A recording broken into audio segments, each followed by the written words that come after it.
Amen. Labda tu niseme hivi kwamba nia yangu, nilikuwa nafundisha habari za utoaji. In fact huwa sifundishagi utoaji mimi hata miaka 4-5. Wakati mwingine si rahisi kufundisha ile somo kama ndugu Ngobaya alivyozungumza. Ni vitu ambavyo vinafundishwa ndani ya moyo wa mtu na Roho Mtakatifu, lakini wakati mwingine Roho Mtakatifu anaweza kukuombia tu, eleza kitu hiki ili watu waweze kufahamu vizuri. Bwana asifiwe sana. Nilikuwa nataka tusome pale tuelewe ni jinsi gani ya kuweza kumtolea Mungu kwa moyo wa kupenda. Ndicho kitu ambacho Mungu anakipenda, si katika sheria, si katika kulazimishwa.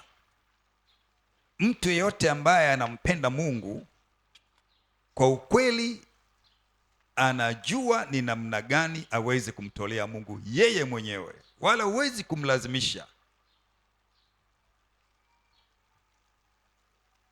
Tena anatoa kwa moyo mweupe, kwa kufurahi. Amen. Nilitoa mifano kidogo tu. Kwa mfano, mtu amempenda msichana apate kuoa, anatoa mahari hiyo kwa furaha tu, anajitoa kwa nguvu zote kupata hiyo pesa au ng'ombe zile, anazitoa kwa furaha yake mwenyewe, kwa sababu anampenda. Kwa hiyo Mungu alitupenda sisi, tukasema kwa maana jinsi Mungu aliupenda ulimwengu hata akamtoa mwanawe wa pekee, bila masharti yoyote. Alitupenda tukiwa na dhambi zetu. Alitupenda ikiwa tumetekwa nyara, tumeibiwa, tumefungiwa kwenye mateso gizani, lakini anatupenda kwa namna moja au nyingine. Alitumba kwa mfano wa sura yake. Sasa Adamu alituuza kule kwa Shetani. Sasa atatufanyaje ili tuweze kuchomoka kule? Anatupenda kwa hiari yake mwenyewe, akamtoa mwanaye. Na mwanaye kwa sababu ni mtu ambaye anaufahamu pia, akasema nitume mimi Baba, kwa upendo wake mwenyewe. Biblia inasema kwamba aliwapenda watu wake upeo. Haleluya. Kwa hiyo akatoa uhai. Yesu hakutoa pesa, alitoa uhai wake. Uhai ni zaidi ya pesa. Thamani ya uhai wa mtu ni zaidi ya mapesa yote. Bwana asifiwe sana. Ndio maana leo hii mtu anaweza kuuguliwa mtoto, yuko tayari kuuza hata kiwanja, hata nyumba, mradi tu mtoto aende hata paka India apone. Amen. Kwa hiyo Yesu kutoa uhai wake, au Mungu kumtoa mwanae wa pekee, ni dhihirisho ya upendo. Hata tukasema kwamba Mungu unapompenda, usema nampenda Mungu, maanake pia kuna matendo ambayo yanafuatana na ile kauli yako kusema kwamba nampenda Mungu. Sitaki kurudia kule sana, kwa sababu nikirudia kule naweza nikaenda mbali sana. Bwana asifiwe sana.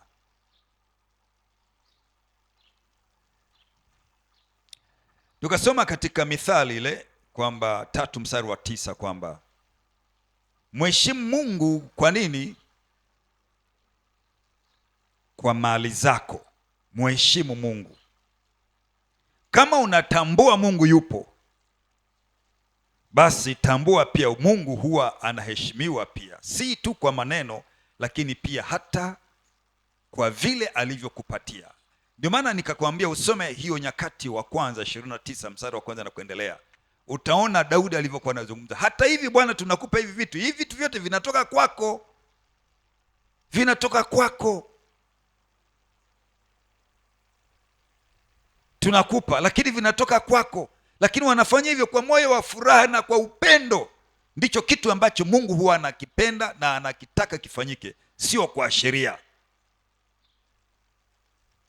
Unajua watumishi wa Mungu wengi sasa hivi wanapofika makanisani ni kama vile wanawatishia watu, hasa katika ile sentensi ya kusema kwamba toa zaka yako au fungu la 10. Usipotoa umelaaniwa. Kwa hiyo mtu anatoa kwa sababu ya kukwepa kufanya nini? Kulaaniwa. Lakini kumbe hajatoa kwa moyo wa kupenda. Kama hiyo sehemu ya 10 mtu anaitoa kwa kupenda, it's well, ni vizuri tu.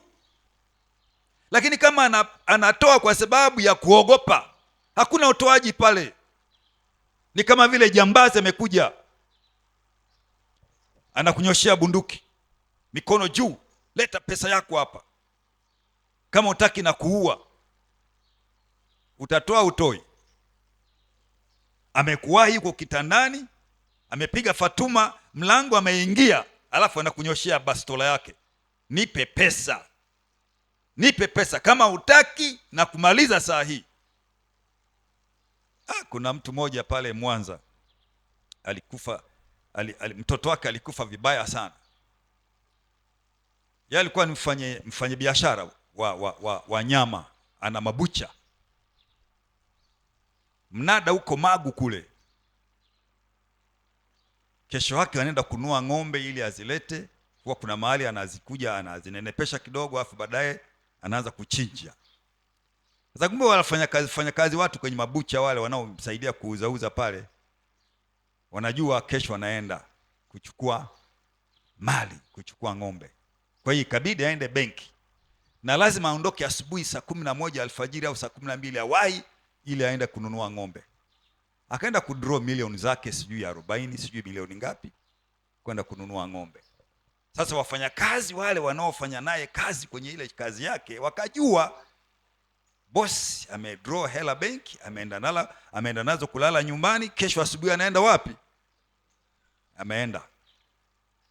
Ataenda kununua ng'ombe. Usiku jamaa wakapiga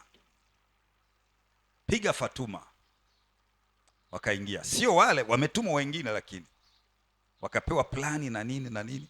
Kwa hiyo walipovunja mlango wakaingia chumbani. Walipoingia pale, mzee, leta pesa. Mimi sina pesa, nakwambia leta pesa, vinginevyo tunakumaliza hapa. Mimi sina pesa jamani, mimi sina pesa. Yuko amelala pale na mke wake na mtoto, katoto kadogo kananyonya, kakachukuliwa, kakaninyizwa mguu moja hivi chini, kichwa chapa kikadondoka chini. Sasa ndio anatoa hela, lakini mtoto amefanya nini? Ameshaondoka. Hivi mnanielewa ninavyozungumza? Sisi wanadamu hatuoni thamani ya mtu, lakini Mungu alikufa kwa ajili ya mwanadamu. Sisi tunaweza tukaua mtu kwa sababu ya nini? Ni tatizo kubwa sana. Ufahamu wetu ni kiduchu kuliko maelezo. Ni maana mtu anaweza kuuawa kwa sababu ya simu, anaweza kuuawa kwa sababu ya 10,000, anaweza kuuawa kwa sababu ya mahindi shambani anaiba. Na muua mtu kwa sababu ya kukunyang'anya kitu fulani. Ndio maana Yesu akasema hivi, akunyang'anyaye joho mpe na nini, sio muue. Kafa yule mtoto, na bado pesa alipoona mtoto amekufa bado akazichukua akampa. Jamaa wakaondoka.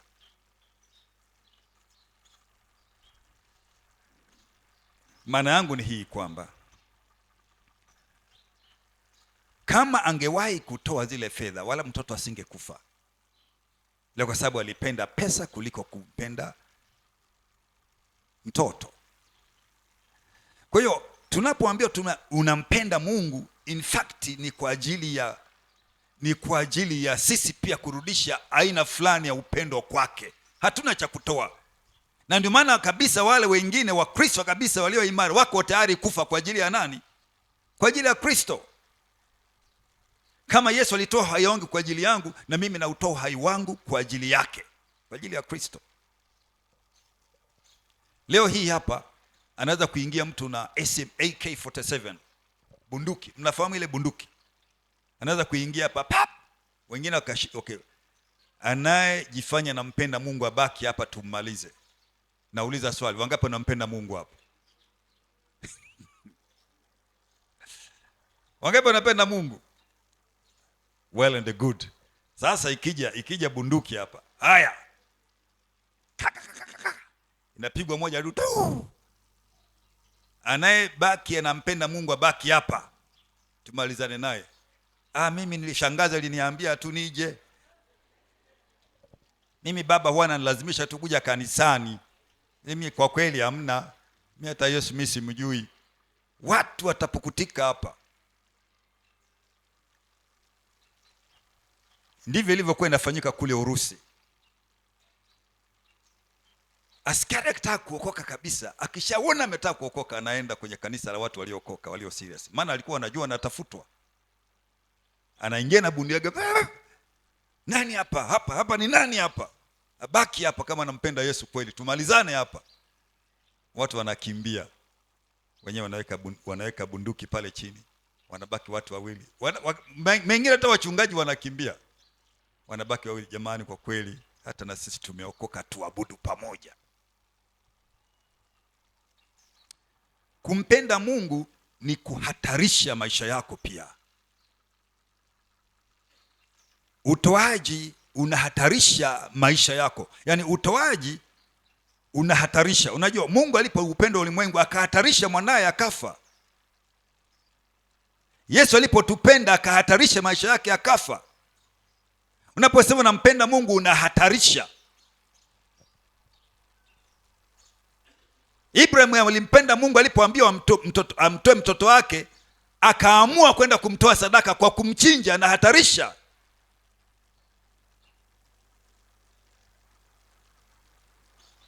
Mjane wa Sarepta alipoambiwa na mtumishi wa Mungu, nifanyie mimi nile kwanza kabla ya kwako, akahatarisha maisha yake.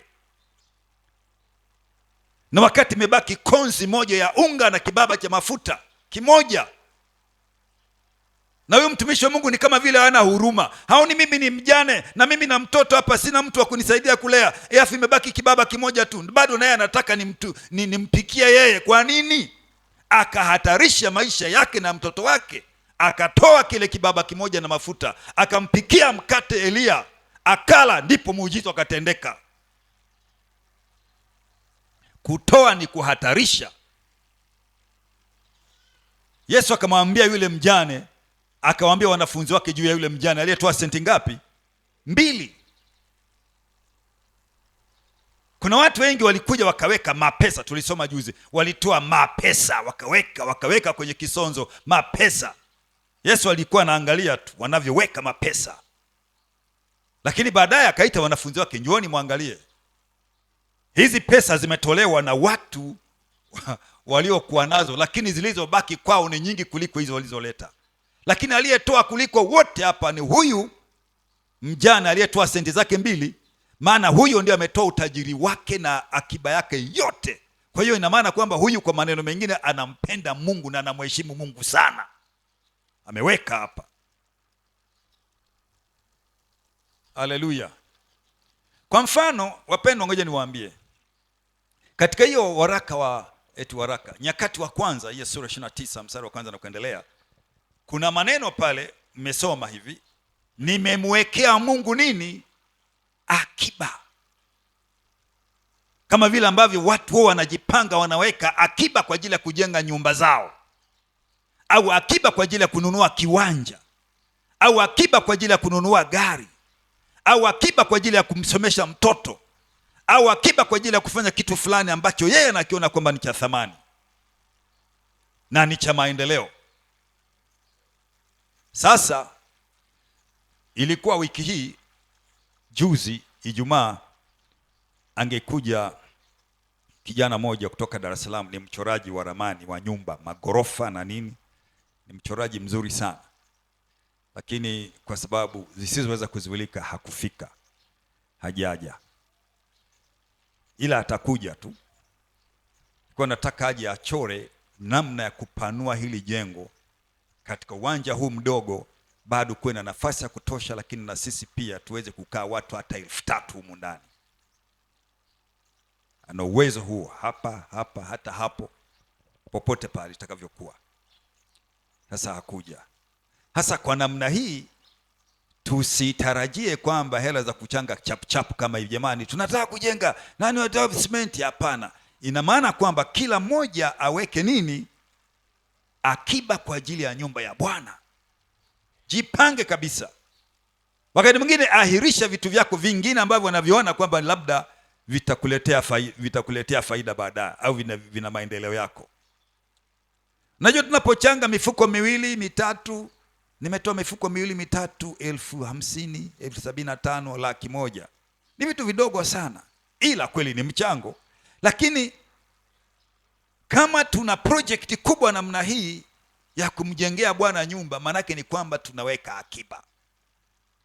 Kila mtu akiweka akiba hapa, kuna mambo yatafanyika makubwa. Nilikuwa ninaangalia ile hekalu lililojengwa la Suleiman. Ile hekalu lililojengwa lina thamani ya bilioni 120 na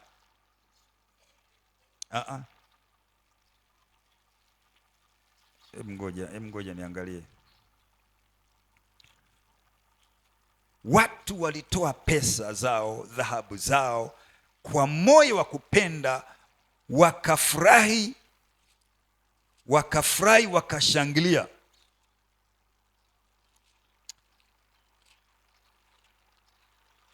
Unajua kuna vitu vingine hata unazungumza hata sikupanga. Hebu ngoja.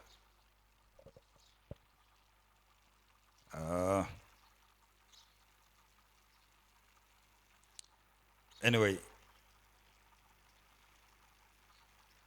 hii ilikuwa ni hema ya kukutania. Nilikuwa nasoma katika hema ya kukutania Kutoka 38.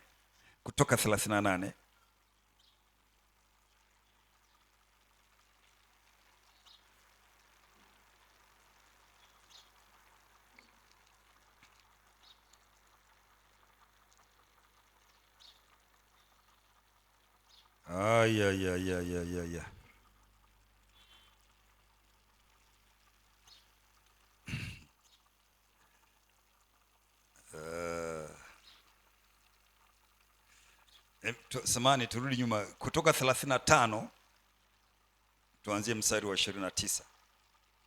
35:29 Kutoka. Jamani, hii ndio Biblia, ndio imani yetu. Ngojeni niwaambie, huwezi ukaendelea kiroho kama huwezi kusoma Biblia. Historia ya wokovu wetu na huko tunakoelekea yote yako kwenye Biblia. Sasa usome. Na Mungu ametusaidia siku hizi, teknolojia inatusaidia ijapokuwa inaangamiza wengi. Kama huwezi kusoma, tafuta simu yenye application ya kuzungumza, wewe unasomewa, mtu anakusomea tu kwenye mtandao. Utasikia tu, utaenda haraka, utamaliza Biblia. Kutoka 35 mstari wa 29 nasema hivi: wana wa Israeli, nachukua tu kwa mkato hapo, lakini wana wa Israeli wakaleta sadaka za kumpa Bwana kwa moyo wa kufanya nini? Wa kupenda, wote waume kwa wake, ambao mioyo yao iliwafanya kuwa wapenda kuleta kwa hiyo kazi ambayo Bwana aliamuru ifanywe kwa mkono wa nani? Wa Musa. Alafu 36, sura 36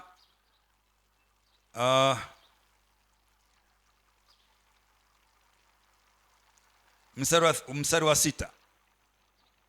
Basi Musa akatoa amri, nao wakatangaza mbiu katika marago yote, wakisema wasifanye kazi tena mtu mume wala mwanamke kwa ajili ya matoleo kwa mahali patakatifu. Basi watu wakazuiwa wasilete nini tena, kwa vile vitu walivyokuwa navyo vilikuwa vya tosha kwa kuifanya kazi hiyo yote, kisha vilizidi. Watu walitoa mpaka vikazidi, wakazuiliwa, msilete tena jamani. Kulingana na BOQ, kulingana na gharama ya hema ninalotaka kujenga, vimeshazidi, msilete. Lakini watu walikuwa naleta tena kwa moyo wa kupenda. Kulingana na gharama ya lile jengo walikuwa wanataka kujenga hema lile, gharama yake iko hivi 38 sasa.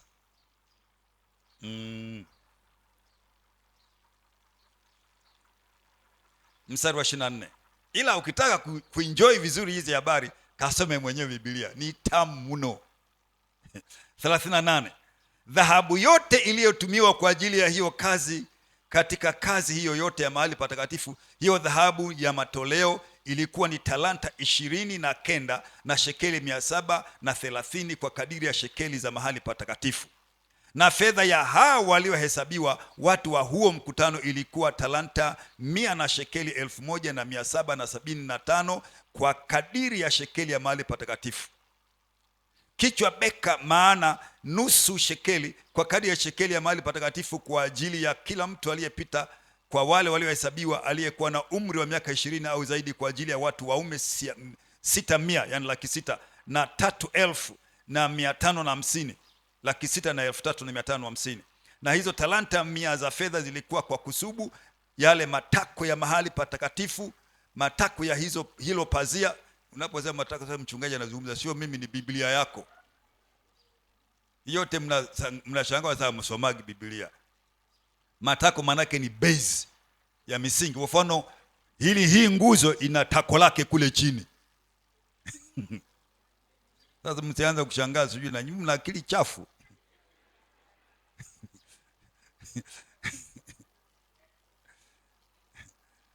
Bwana asifiwe sana. Imeandikwa hivyo. Sasa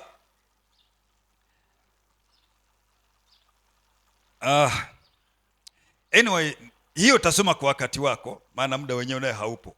Lakini nataka kutafsiri nilipofanya mahesabu kwa talanta kwa lugha ya Kiebrania, maana yake ni gramu ngapi zinapokuja kitanzania, na nikaithamanisha kwa pesa iliyokuwepo kwa wakati nilipotafsiri, nilipoleta kwenye internet kujua kwamba ni hela ngapi. Jumla ilikuwa ni bilioni 287 na milioni 315 na 750,000. Hema la Musa ndio ilikuwa thamani. Hilo ni hema, sio jengo, ni hema. Thamani yake ilikuwa ni hiyo. Haleluya. Thamani yake ilikuwa ni hiyo, bilioni 200. Hivi unajua bilioni hiyo hata ukipewa saa hizi, yani msifanye kazi wote hapa, tuwe tunakula kuanzia sasa hivi tulivyo hapa, tuwe tunakula tu asubuhi chai, mchana chakula, jioni tunakula. Tutakufa wote, tutaziacha.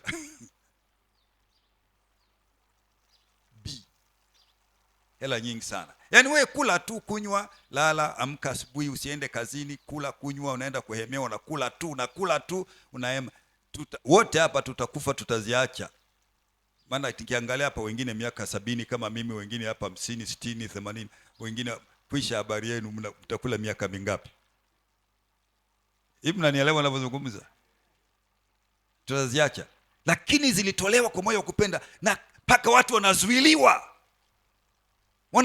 jamani, imetosha, hamna mimi hiyo, jamani ngojeni kwanza. Inaletwa, likajengwa hema la kukutania zuri kwa ajili ya kazi ya Bwana, nyumba ya Bwana. Sasa sijafanya tathmini ya ile hekalu la Suleiman ambalo kwa vyovyote itakuwa na thamani kubwa kuliko hema. Maanangu ni kwamba tujifunze, kama tunasema tunampenda Mungu, huwezi kumpenda Mungu alafu kakaa kimya. Huwezi kupenda kitu lakini ukakaa kimya. Huwezi kumpenda msichana utaka kumwoa alafu usitoe mahari yake. Sijui mnanielewa? Huwezi kupenda, una hela ukapenda TV ile ambayo unaipenda, Hisense au labda LG, utatafuta pesa utaenda kuinunua ukaleta. Huwezi kupenda gauni au suti au suruali au shati bila kutoa pesa. Hii bwana, hii nimeipenda, nimechagua mimi, nimeipenda. Sio ninyi mlionichagua, lakini mimi nimewachagua. Akatoa bei yake ya damu, akatununua tukawa wa kwake. Sasa tukajikuta tunapendwa na Mungu. Lazima tumheshimu na kumpenda na kumtii na kumnyenyekea. Ndio maana sehemu nyingine nasema hivi, utafuteni kwanza ufalme wa mbinguni, msihangaike kutafuta mambo mengine. Tafuta kwanza ufalme wa mbinguni na hayo mengine mtafanya nini? Sasa baadaye ilipoenda huko, hapa unajua hapa walikuwa safarini. Ilipoenda kule watu wakawa na mioyo migumu ya kutoa. Baadaye ndio ikabidi sasa waanze kuwekewa kodi ya Musa, sheria 10%. Tulisoma hiyo kodi ya Musa imeandikwa wapi? Tuliokuepo siku ya Ijumaa mlisoma. Mpaka ikafikiwa mahali ambapo makuhani wakaanza kushughulika na kazi zao zingine, Walawi. Wakaacha kwenda kanisani kusalisha au hekaluni. Wakaanza kuona hapa tutakufana njaa bwana, wacha tufanye biashara zetu. Wakaanza kuingia kwenye biashara, lakini walikuwa wanatakiwa watoe ili watu wale makuhani wale, na wajane na yatima na wageni na wasiojiweza.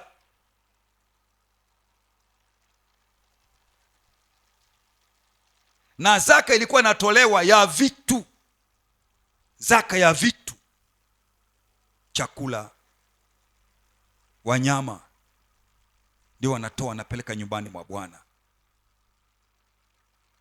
kwa ajili ya kuwasustain wale watumishi wa Mungu waliokuwepo, maana wenyewe hawakuwahi kupewa urithi. Makabila yote walipewa urithi, ila kwa kuhani kwa Walawi hawakupewa kwa sababu walikuwa ni watumishi wa Mungu. Lakini si kama leo. Makanisa mengi wachungaji wanachukua mafungu ya 10 na wakati bado wana mashamba, wana vitu vingi tu wanafanya kama wanadamu tu wengine wa kawaida, wala sio Walawi. Hivi unanielewa wanavyozungumza? Sina muda wa kufafanua vizuri haya mambo kimaandiko, ungeelewa tu vizuri. Ndio maana kwenye Agano Jipya hakuna mtume au mchungaji au nabii au mwalimu yoyote wa Agano Jipya aliyewahi kufundisha akakazia fungu la 10. Hakuna. Tafuta. Hata Yesu alipotamka pale kwa Mafarisayo, aliwaambia ninyi mnahangaika, mmekazana kutoa zaka za mnanaa na binzari sijui na vitu gani, lakini umeacha mambo ya adili. Kweli kutoa ni vizuri, lakini mmesahau mambo ya adili. Maana alikuwa anawakuta makanisani kwao, kwenye masinagogi yao, lakini alipokufa akaondoka, Roho Mtakatifu ndio akachukua nafasi ya kumfundisha kila mtu kwa hiari yake. Tulikuwa tunasikia asubuhi hapa, Roho wa Mungu alimiminwa. Hata sasa hivi yuko tayari kumiminwa kwa mtu aliye tayari. Si unabii tu unatimia kama oksijeni, hapana. Lazima uwe na kiu. Unajua hewa utaivuta kwa sababu ipo, lakini kuna vitu vingine zaidi ya hewa unavihitaji kwa sababu unavitaka. Utakunywa chai kwa sababu njaa inauma, unataka kunywa chai. Utakula chakula kwa sababu unahitaji kula chakula, si ndio? Lakini oksijeni hii ambayo unaivuta yani hiyo ipo tu. Sasa Roho Mtakatifu anaposema kwamba itakuwa siku za mwisho nitamimina Roho wangu juu ya wote wenye mwili, sio kwamba atakuja kama oksijeni, hapana. Yule aliye na kiu na aje kwangu anywe, ndio Yesu alizungumza. Aliye na kiu aje kwangu anywe. Kwa maneno hayo alimaanisha kwamba Roho Mtakatifu atakapokuja, mtu yeyote mwenye kiu atampata. Ukisoma katika Yohana 7 ile utaikuta hayo. Sasa Roho Mtakatifu yule ndiye atakaye kusukuma utafanya, ndio atakaye kupeleka ukafanya yale mapenzi ya Mungu. Yohana 7 mstari wa 37. Hata siku ya mwisho, siku ile kubwa ya sikukuu, Yesu akasimama akapaza sauti yake akasema, mtu akiona kiu, mtu akiona kiu. Watu wengi leo hawajajazwa Roho Mtakatifu kwa sababu hawana kiu na yeye. Hata kama umeokoka lakini huna kiu na Roho Mtakatifu, ila umeokoka, umetubu dhambi zako, sawa, lakini huna kiu. Hiyo ndio tatizo lingine. Hata siku ya mwisho, siku ile kubwa ya sikukuu, Yesu akasimama akapaza sauti yake akasema, mtu akiona kiu na aje kwangu anywe. Aniaminie mimi, kama vile maandiko yalivyonena, mito ya maji yaliyo hai itatoka ndani yake. Na neno hilo alilisema katika habari ya Roho ambaye wale wamwaminio watampokea baadaye, kwa maana Roho alikuwa hajaja kwa sababu Yesu alikuwa hajatukuzwa, yani Yesu alikuwa hajafa na kufufuka. Sasa Roho huyu akija ndio atamfundisha mtu vizuri namna ya kumtolea Bwana. Haleluya. Ndio atasikia afanye nini kwa mtu gani, afanye nini kwa jambo hili. Miaka ile ya nyuma, mtu unasikia anakuletea kitu, mchungaji nasikia nikuletee hichi kitu, analeta. Na wakati mwingine wewe ulikuwa naomba. Kwa mfano kuna siku moja nilikuwa ninaomba, niko Kibara nilipoanzia kufanya kazi ya Mungu. nimeandikiwa barua na wazee wa kanisa kule Tabora Urambo kwamba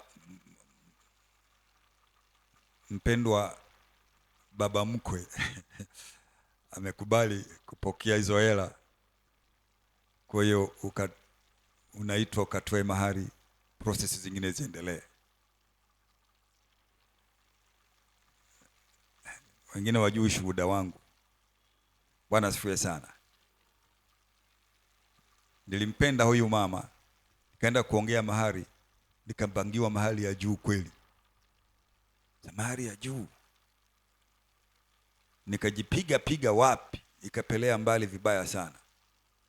Unaweza kusema mchungaji ilikuwa shilingi ngapi? Ilikuwa 3,000.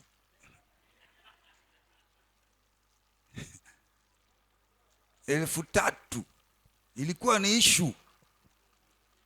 Wakati ukienda dukani kununua Yamaha mpya au Suzuki ni 1,500. Sasa wewe unaambiwa hivi, mahari pikipiki mbili zinauzwa shilingi ngapi hapa?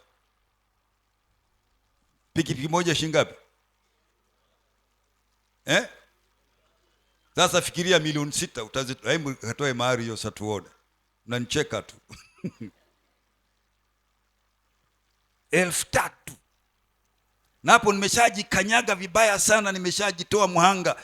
Ninafanya kazi serikalini, wakati ule nauza mkaa, naenda kulangua lile huu mkaa uliofukiwa unaochomwa ni nini wanaita?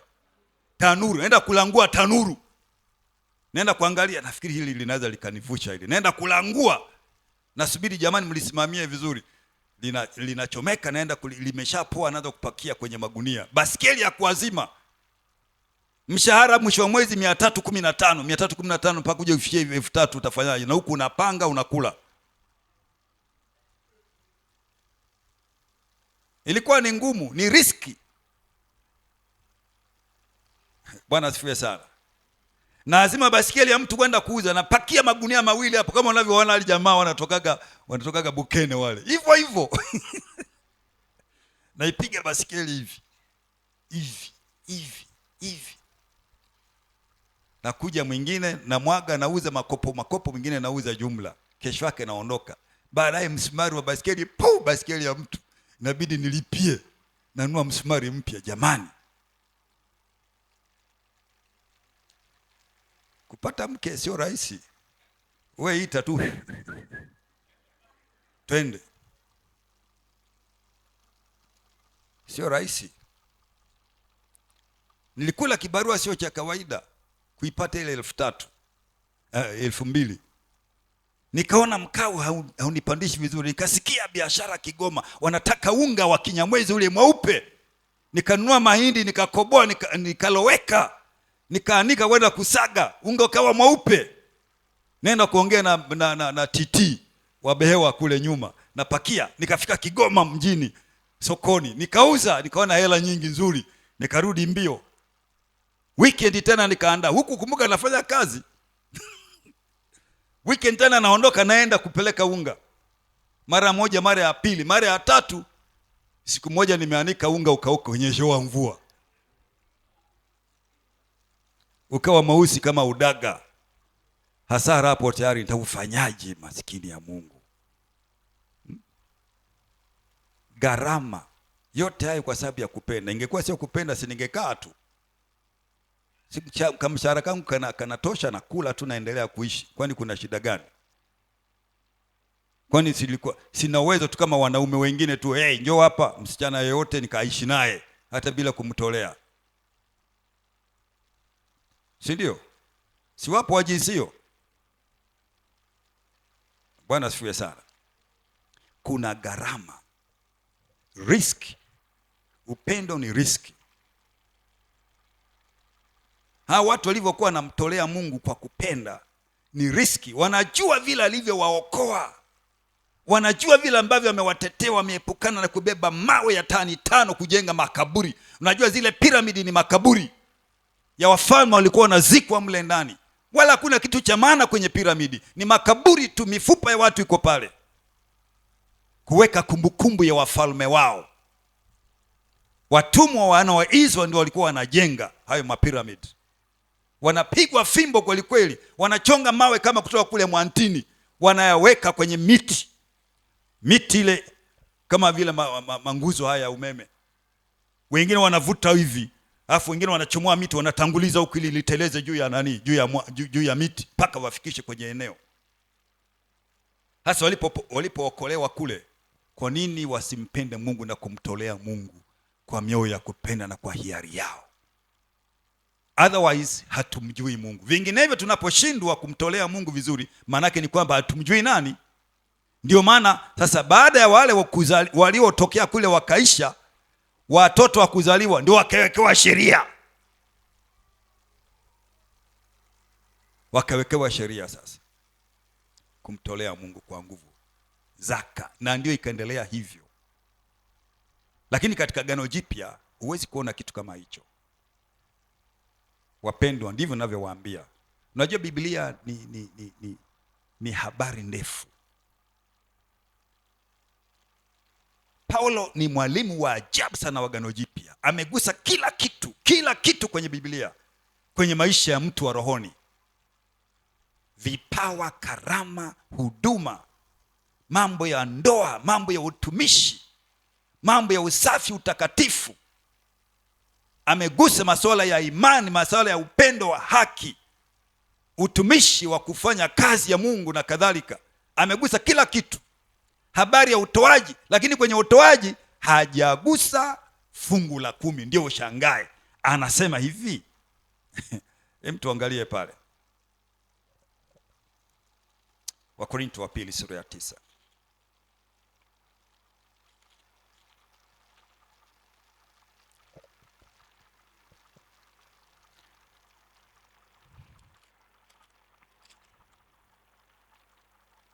Sura ya 9. Lakini mstari ule wa 6. Lakini nasema neno hili, apandaye haba atavuna nini? Haba. Apandaye kwa ukarimu atavuna kwa ukarimu. Na kila mtu na atende kama alivyokusudia moyoni mwake, si kwa huzuni wala si kwa lazima. Maana Mungu humpenda yeye atoaye kwa moyo wa ukunjufu. Na Mungu aweza kuwajaza kila neema kwa wingi, ili ninyi mkiwa na riziki za kila namna siku zote mpate kuzidi sana katika kila tendo jema, kama ilivyoandikwa, ametapanya amewapa maskini, haki yake yakaa milele. Sasa nisikilizia walokole wenzangu waliposikia hii injili ya ufunuo haina mafungu ya 10, ni raha mstarehe kwa moyo wa kupenda. Wakakaa apwa, wakakaa wakajisahau. Lakini ukiangalia kanisa la kwanza, walitoa zaidi ya hata kile kiwango walichonacho wao. Saa zingine wanaambia ndugu, hapana hiyo, hapana, mimi nampenda Mungu, anatoa. Soma ile Wakorintho wa pili sura ya 8, utaona watu wa Makedonia jinsi ambavyo walikuwa si matajiri sana, lakini walitoa kwa kiwango cha ajabu sana. Wapendwa, tubadilike. Kama kweli you are serious, you love God, kama kweli unampenda Mungu kabisa, ni lazima pia utoaji wako utabadilika.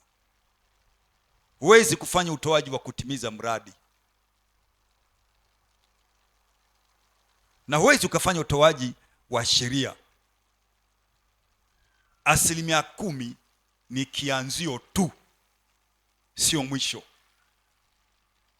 Ni kianzio tu. Ni kama vile waambiwa usizini, ni kianzio tu. Lakini usipoacha kuzini, sio kwamba uzinzi umeisha. Unaweza kuwepo kwa kutamani. Hivi mnanielewa ninavyozungumza? Uzinzi unaweza kuwepo ndani ya mtu wa kufanya nini? Kwa kutamani, hata kama umsemeshi, lakini unamtamani. Tayari ni dhambi ya uzinzi imo ndani. Kwa unapoambiwa fungu la 10 ni kianzio tu, lakini bado mtu ambaye anampenda Mungu na kumheshimu Mungu atatoa mali zake beyond that, zaidi ya hapo. Na ndio maana wenzetu wa kanisa la kwanza, Biblia inasema kwamba waliuza hata mashamba, waliuza hata nyumba zao, wakazipeleka miguuni kwa nani? Kwa mitume. Na hata walipofikisha pale hiyo mali, Petro na Yakobo na mitume wenzake hawakuzigawana kujimilikisha. Hapana. Hata walipoombwa na maskini yule mlangoni wanapoingia kusali, akasema sisi hatuna fedha wala dhahabu, lakini asubuhi zilipelekwa miguuni pao, sisi hatuna fedha wala dhahabu, lakini kwa jina la Yesu simama. Na ni kweli hawana, maana fedha ile ni mali ya kanisa na zina majukumu yake katika kanisa la Mungu. Huwezi kujimilikisha hata iweje. Bwana asifiwe sana.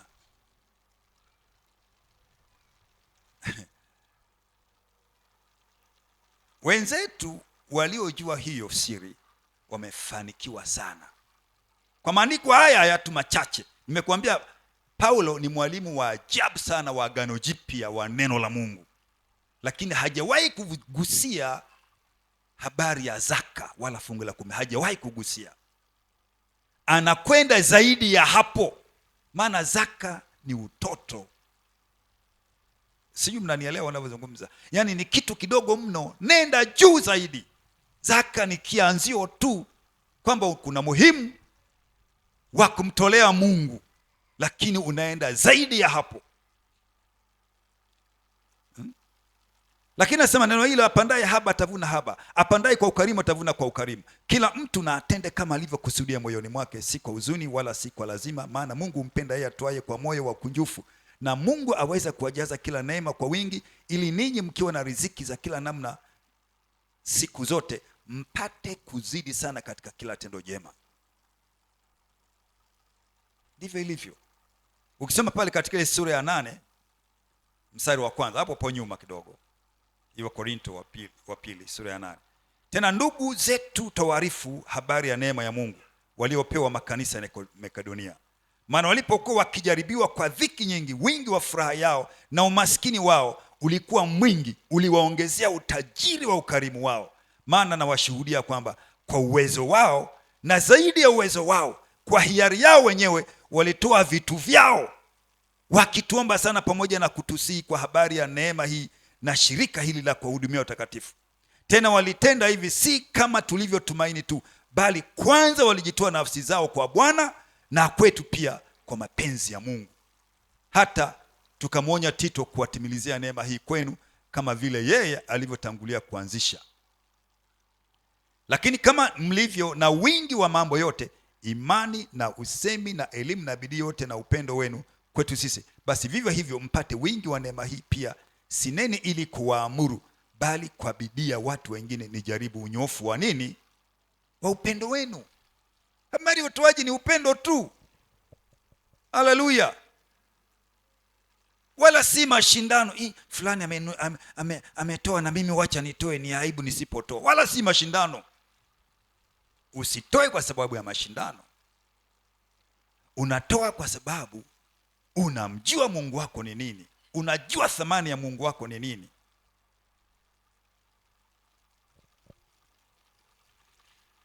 Sasa kuna kipengele cha mwisho ambacho nataka nikimalizia hapa.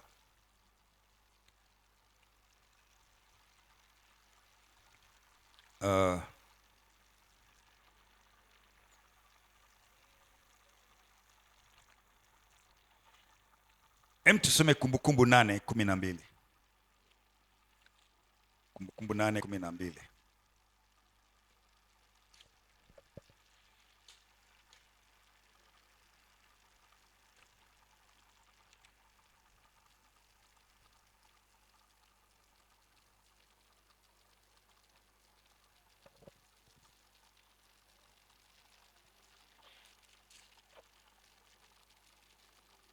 Haleluya. Kumbukumbu sura ya 8 mstari wa 12 anasema hivi: angalia utakapokuwa umekula na kushiba na kujenga nyumba ngapi?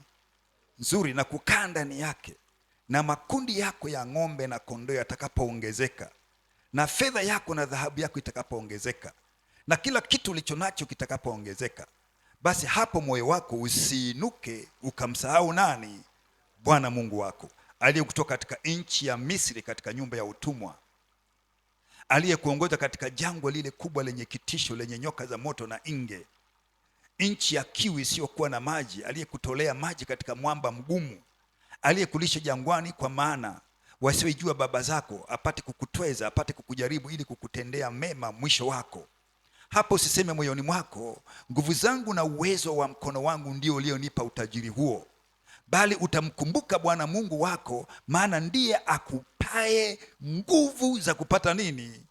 Utajiri, ili alifanye imara agano lake alilowapa baba zako kama hivi leo. Lakini itakuwa kama ukimsahau Bwana Mungu wako na kuiandama miungu mingine na kuitumikia na kuiabudu, na washuhudia leo ya kuwa mtaangamia bila shaka, kama vile mataifa yale ambayo Bwana anawaangamiza mbele yenu, ndivyo mtakavyoangamia, kwa sababu hamkutaka kusikiliza sauti ya nani? Ya Bwana Mungu wenu. Kumbe kuna uhusiano mkubwa sana kati ya utoaji na kutambua kwamba Mungu ameniokoa. Kuna uhusiano mkubwa sana kwa kati ya utoaji na kule kujua kwamba mimi nimeokolewa. Haleluya. Kwa hiyo ina maana kwamba, ndio maana wale watu walitoa kwa furaha na kwa upendo, wakapiga vigelegele, wakashukuru mno, kwa sababu wanajua ni wapi walipotokea. Kwa hiyo ina maana kwamba kama mtu hawezi kufahamu haya, hata utoaji wake pia utakuwa kiduchu. Nikisema kiduchu sinaeleweka. Hata utoaji wake pia utakuwa tu ni wa kutimiza mradi wa kidini, kwa sababu hajui thamani ya wokovu. Mpaka siku utakapookoka ndipo utajua ufanye nini. Kabisa nakwambia, siku utakapookoka ndipo utajua, aha, kumbe Mungu huyu ninampenda. Kama yeye alitoa mwanaye kwa ajili yangu, afu mwanaye huyu akatoa uhai wake kwa ajili yangu, mimi ni nani? Na mali hii ambayo imenipa nguvu mwenyewe, akili hii ambayo imenipa mwenyewe ili nifanyie kazi, nalipwa mshahara, au ninafanya biashara zangu ninapata pesa, au ninafuga mifugo yangu ninapata, Mungu anayalinda haya yote, mimi ni nani? Ndio maana unakuta kwamba anatoa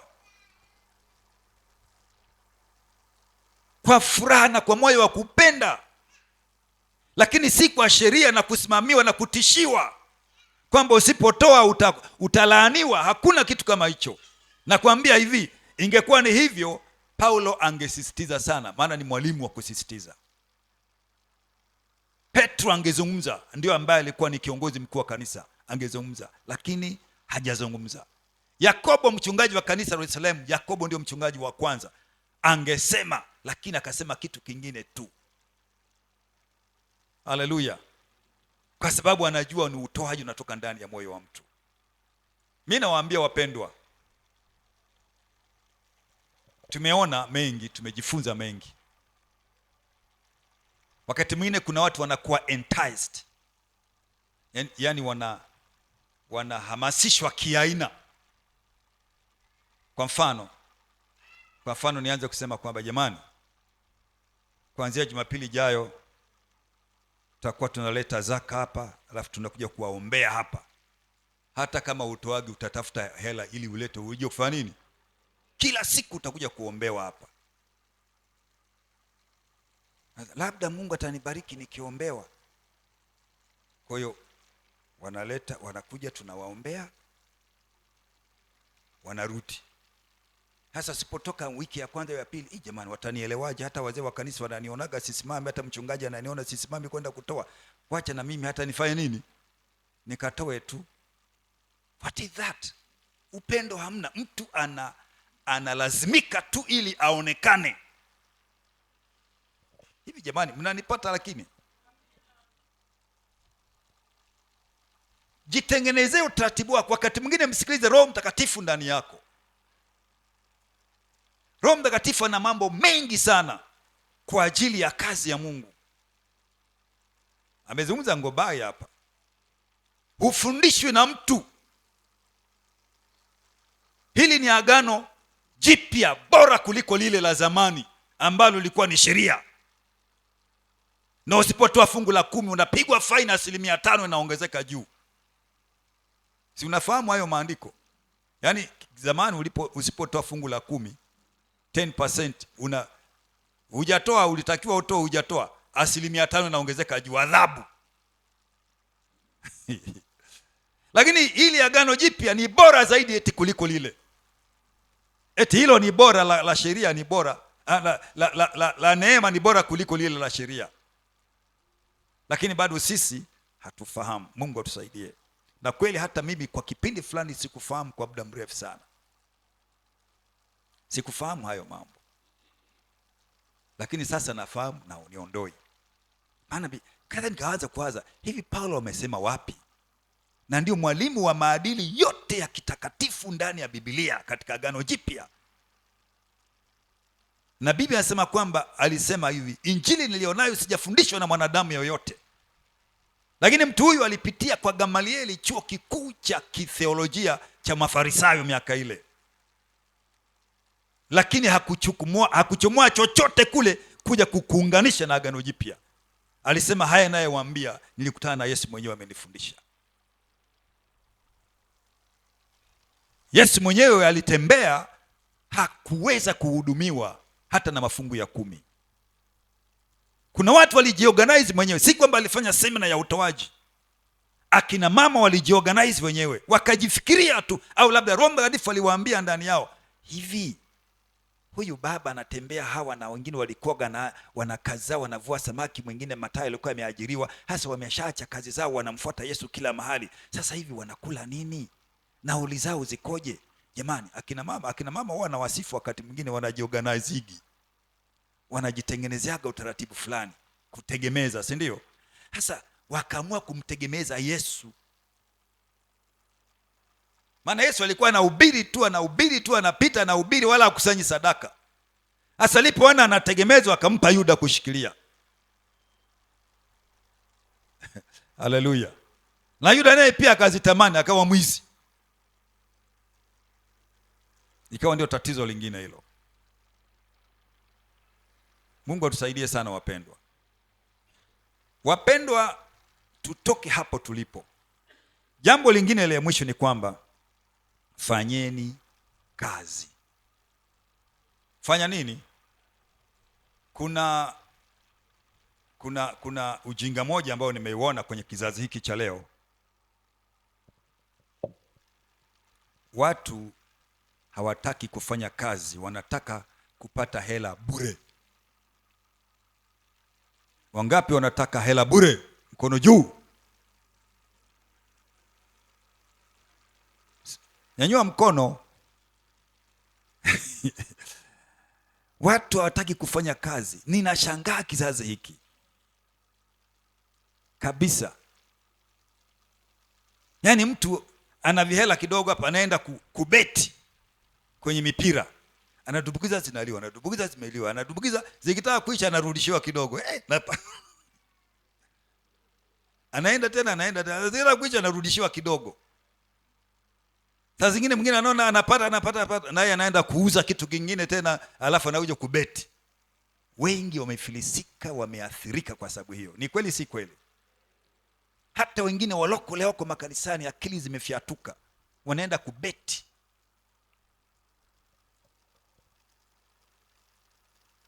Kwenye mipira, kwenye michezo, mwingine kwenye yale madungu. Mnaitagaje yale madudu yale? Manini yale? Yale ya kichina yale, si ndio? Yanaitwagaje? Mmoja asema, tumia maiki bwana. Yanaitwa nini? Yanaitwa bonanza. Bonanza. Hayo mavitu.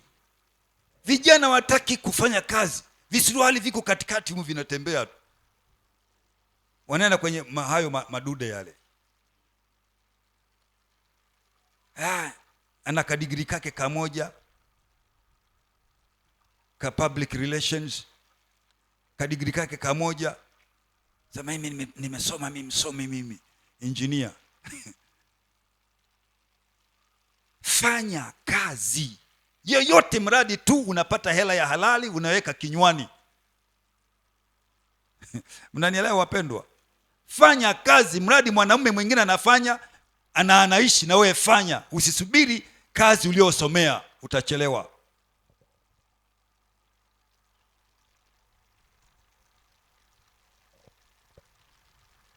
Mimi huwa nampenda sana kijana moja yuko Mugumu, anaitwa Jonas. Wangapi wanafahamu historia ya Jonas? Jonas ni kijana wa ajabu sana. Nina ujasiri wa kutamka hivyo kwa sababu namfahamu tangu kakiwa kadogo. Hana mtaji, darasa la 7. Kuombaomba hawezi. Akaanza kufikiri, hivi nifanye nini? Alitoa ushuhuda wake siku moja kwenye kambi la vijana pale Mwanza. Hana mtaji. Akaamua, akaenda mahali fulani akakuta watu wanauza vyuma. Wanapeleka vinapimwa kilo 1, sijui shilingi 200, sijui 300. Kumbe kuna hela. Na afu vyuma vyenyewe sio vya kununua, vikaenda kuokota tu barabarani. Wakaanza kuokota. Akaanza kuokota, anapeleka, anaona anapata hela nyingi, akakazana kuokota. Baadaye akaona hapa anapunjwa, huyu jamaa anapelekaga wapi? Tukimpelekea anapeleka wapi? Akafuatilia, kumbe anapeleka mahali. Naye sasa akaanza kupeleka mahali. Anaokota vyuma, anapeleka akapata hela.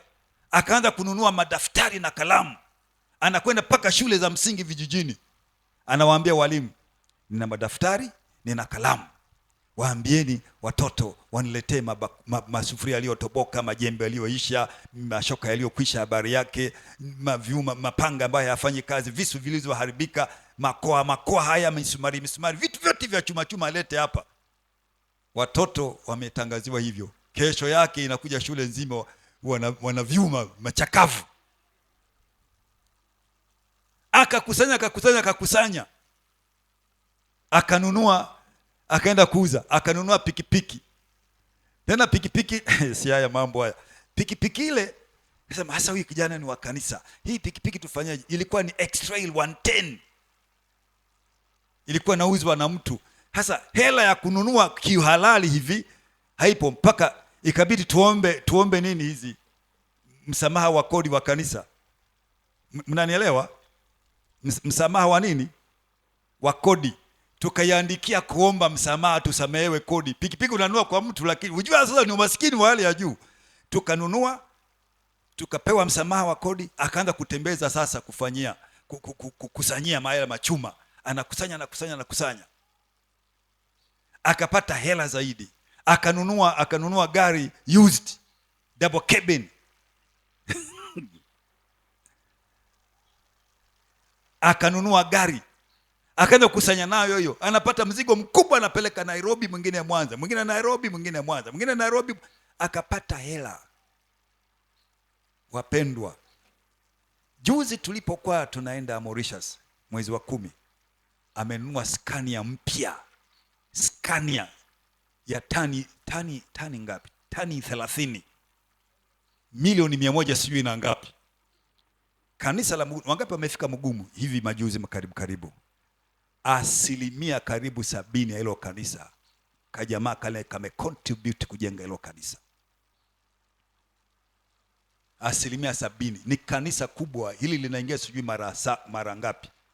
Hata nikisema mara 6 sawa. Hili wewe unaona kanisa kubwa, hata likiingia mara 6 sawa. Hilo kanisa ni kubwa sana. Lakini kwa asilimia kubwa amecontribute yeye. Lakini kwa kazi ya vyuma huwezi kuniambia una mtaji. Juzi nimetoka hapa Mugumu, amepiga fence karibu nusu ya uwanja hii. Amerundika machupa haya ya plastiki yako juu, yamezungushiwa fence hivi ya wavu hii fences kama ile kwa Mzee Magobe. Yaani karibu nusu ya uwanja huu. Machupa watoto wanaleta pale, wanaleta. Anasema mzee, nimeshapata mashine ya kuchakata, nitakuja kuchakata viwe vipande, alafu nianze kuuza. Sasa utashindana na mtu kama yule. Alafu Mungu amembariki kwa vitu ambavyo watu wanaona ni upuuzi, lakini ndio pesa. Haleluya. Watu wanaona hii kazi chafu, lakini ndio inaleta pesa. Na anajenga gorofa, nyumba yake anajenga gorofa. Mungu amembariki, lakini haijaisha, anataka kanisa limalizike kwanza. Mnanielewa wapendwa? Najaribu kuzungumza, si kwamba namsifia, lakini najaribu kutoa ushuhuda ili uone. Hata kama umeajiriwa, Mungu akusaidie ufanye kazi kengine pembeni. kabla hujastaafu. Haleluya! Siku kistaafu kipewa kale ka pension kanaishia hapo hapo, maana huna uzoefu na biashara yoyote. Maana tuna ushahidi kamili, watu wangapi waliostaafu lakini hawana chochote cha kufanya, hawajajenga nyumba. Hiyo siku anapokwenda kustaafu anapewa hela, anajengea nyumba, inaishia katikati, inaishia hapo. Hata kama umeajiriwa, tafuta namna ya kufanya shughuli zingine pembeni na ukawa mwaminifu mbele za Bwana, na uko nampenda Mungu, Mungu atakufungulia mlango, utashangaa kabisa. Fanya kazi zingine, usifanye kazi moja.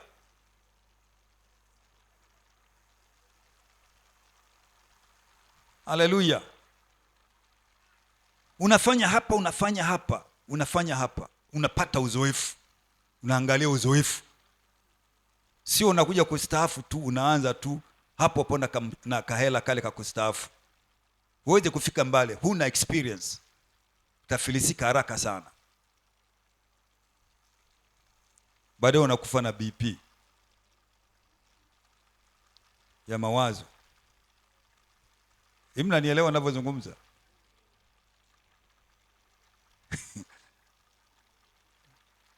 Mungu atusaidie sana wapendwa.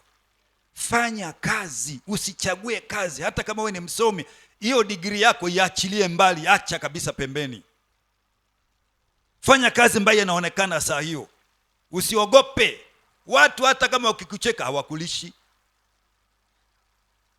Unakula wewe mwenyewe, si ndio? Unapambana wewe mwenyewe, anakusaidia nini? Huyu anauza mkaa, sawa, lakini sijaja kuomba kwako nipe chakula, takula hela ya mkaa wangu, si ndio?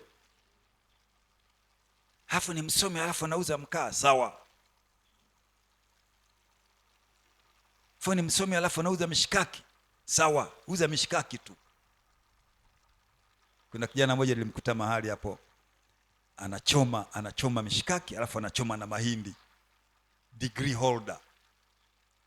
Sema mchungaji, mimi siwezi kukimbiza na bodaboda, nikivunjika mguu nikivunjika mguu itakuwaje? Kwa hiyo na hiyo kwenye mishikaki, hapa mahindi, hapa mishikaki, hapa mahindi, hapa mishikaki. Jioni tu watu wanapita, wanapata hela pale. Faida yake 10,000, 15,000, 20 per day inatosha. Kesho tena yumo huku anawaza, baadaye Mungu atamfungulia mlango. Usiwe mvivu,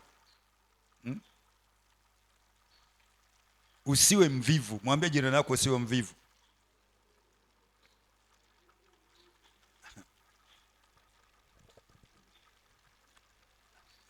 Kabisa nakuambia usiwe mvivu. Fanya kazi yeyote ile. Unajua wapendwa, hapa yani hela zipo popote. Hela, mwambie jirani yako hela zipo popote, ila huna mtego tu. Hela ukizitegea zinabaki, ukizitega hela zinabaki hapo. Ukitaka kujua kwamba ziko popote, nenda hapo barabarani na karanga za kukaanga, weka stuli, weka hapo juu, hapo barabarani hapo wanapopita watu. Napita shilingi ngapi? 200, 500 zinanaswa hapo. Hela zipo popote kama oksijeni. Naona huyo Happy anakujaga na uji hapa. Hela zipo. Unanielewa? Hela zipo popote. Hata ukiweka tu barabarani hapo, chochote kile utakachofikiri ndani ya moyo wako kwamba niweke hapa, watu wataleta. Hela haziji tu, lazima kuwe na mtego wake. Amen. Kwa hiyo ukiona mtu anapita, akiona hela inadondoka, unaweka mfukoni. Hela zipo popote, chochote kile utakachofanya. Na unaga hata Mwanza pale, mvua zikinyesha kabisa vizuri, wanaenda mtoni kwenye vile vifereji vile vya aidha mifereji hii ya waliojenga manispaa au jiji, na anatoa mchanga anaweka hapo juu, anatoa mchanga anaweka hapo juu, anatoa mchanga kwenye mfereji anaweka hapo juu, au kwenye kamto anatoa mchanga anaweka pale juu, afu anasubiri. Mchanga shilingi ngapi? 5,000. Jamaa anachukua huyo troli, anaenda kumalizia kazi yake kule ya ujenzi, bafuni, sijui wapi kule. Ni kweli si kweli? Hela zipo, ziko popote. Weka mtego tu. Haleluya. Kuna siku moja nilipigika na maisha Tabora. Nilipigika na maisha.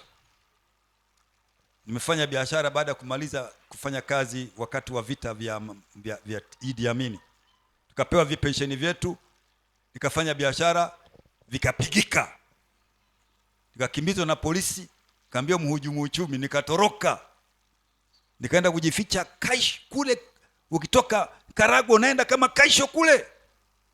Kuna kijiji fulani hivi, Isingiro. Kaingia porini kule, kaenda kujificha huko miezi 3. Karudi hapa sina maisha, tafanyaje? Nikaamua kuwa dobi. Fua nguo na kufanya nini? Siwezi kufa na njaa, mimi sio mlemavu.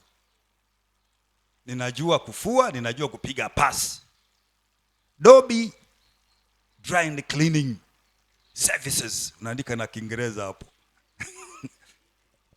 Unaweza kufua na kunyosha, nafua na kunyosha. Shilingi ngapi? Shilingi 200, shilingi 500. Unafua na kunyosha, unafua na kunyosha. Baadaye kaajira kingine kakapatikana, nikaachana na hiyo. Siwezi kufa na njaa. Mnanielewa wapendwa?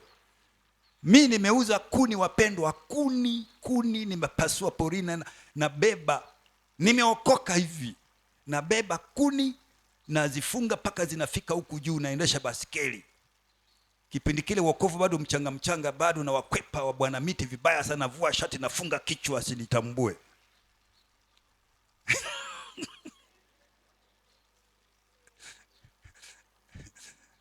Wasinijue.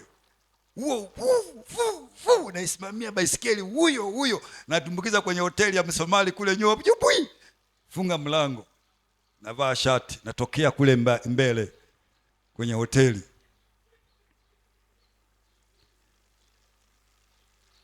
Fanya kazi, usiwe mvivu. Ufi ukifanya kazi. Mwambie jirani yako shauri yako. Ninashangaa sana vijana wa sasa hivi. Wavivu, wachovu. Watu wavivu, wachovu kweli yani. Mahindi yapo, yanalanguliwa pale, wanachoma hapa kila siku watu wanauza. Kuna kijana mmoja hapa aliuzaga mahindi hapa. Mama alikuwa akiwaambia vijana, kazi hii hapa jamani hapa. Watu wanapanga hapa, wenyewe ndio wanakuwa wateja, wananunua mahindi hapo nini. Hivi inakuaje? Na huku hawana hela.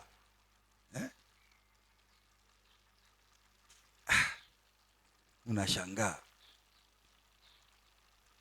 Mahindi hapo tu hapo, naenda wanalangua sokoni, unakuja hapo unachoma. Jiko, mkaa, unaanzia hapo. Nenda kwenye makaoshi ya siku hizi yako mengi, magari yanazidi kuongezeka. Mtu akishamaliza kuosha gari inapendeza kweli, hataki kuingia na viatu vichafu vina vumbi. Weka pale kijiwe chako cha kupiga brush nini? Viatu. Na bwana, kuna viatu, nang'arisha viatu hapa. Anasubiri gari linaoshwa, nao unapiga nini? Brush viatu vya watu. Anatoka pale, anaingia kwenye gari, viatu vizuri na gari nzuri, anaondoka nayo. Kijiwe chako kiko pale. Na watu wakishaleta gari hawaondoki. Weka na juice pale. Naliwa mchwa. Weka na juice hapo, unanywesha watu juice, wanasubiri gari ioshwe. Huku namngarishia kiatu. Nenda kwenye kawash ambayo ina watu wengi. Au nenda kwenye hoteli ambayo ina watu wengi wanaingia kula. Weka boksi kako pale, kabati ka brush na kiti chako na kiti cha wateja hapo, na kanda 2 3 4 hapo. Wakati wanakula wewe unang'arisha viatu, unampelekea. Vitu vidogo vidogo tu kama vile. Baadaye unapokuwa pale unapata vision nyingine. Mnanielewa wapendwa? Vitu ambavyo hata mtaji sio zaidi ya shilingi 50,000 huwezi kufikisha.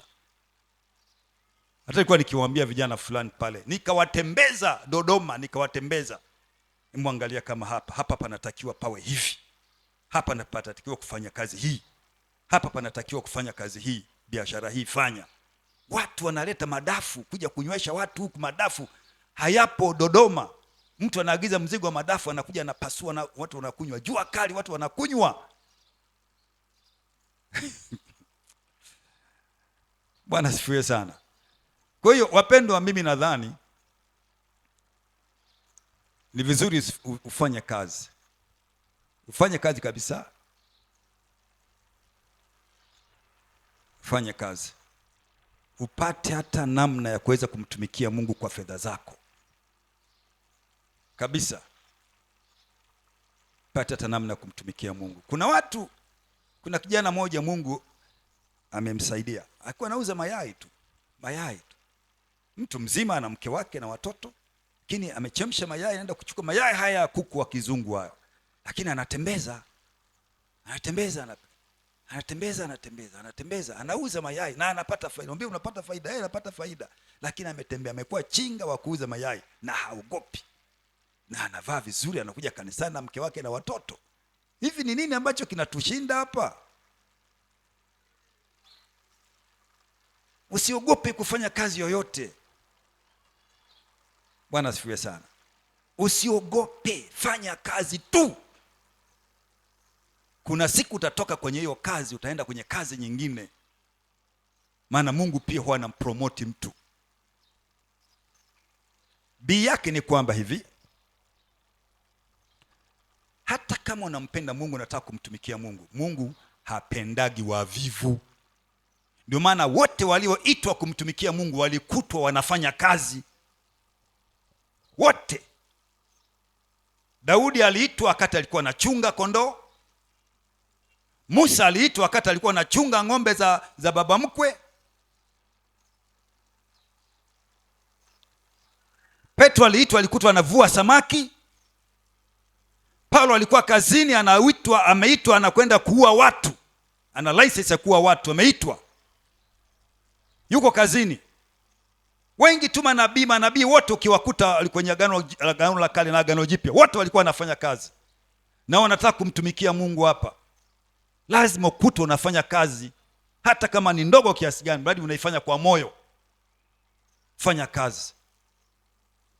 Taona matokeo yake. Kwa hiyo ndugu zangu wapendwa, nisiwachukulie muda, japokuwa umeshaenda. Si ninyi wenyewe ndio mlichelewa kunikaribisha. Tusimame tumshukuru Mungu.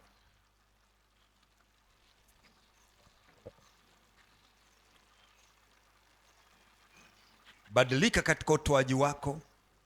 Badilika katika mtazamo wa kazi unayotaka kufanya. Elimu weka pembeni. Elimu saizi haikusaidii kama huna kazi. Fanya kazi yoyote ambayo inakuja kwako. Watu wataweza kukucheka sawa, lakini bado tu inakusaidia wewe na familia yako. Hallelujah.